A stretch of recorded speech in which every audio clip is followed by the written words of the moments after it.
All right, take a new Maximo user, landing at Maximoworld for the first time.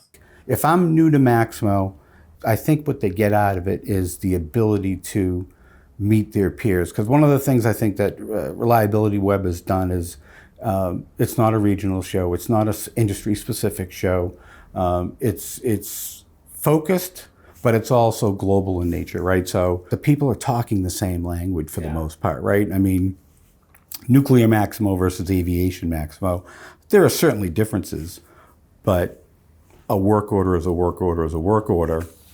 And understanding, though, how someone might be doing something with that, I think is where, that's number one. It's so, and the knowledge sharing is so generous there. What now, is Maximoworld appropriate for a seasoned, grizzled veteran too? Can they get something out of the show? Absolutely. I mean, if you, from an enablement perspective, I think, you know, it's like everything in the world, right? If you stop learning, you know, what happens when you stop learning, right? So, I mean, when I look at those sessions, and I look at those sessions and I'm like, there are always ones that I want to go to because I know I'm going to learn something. Again, with a closed-knit community, I know I might learn it because you're a subject matter expert on reliability.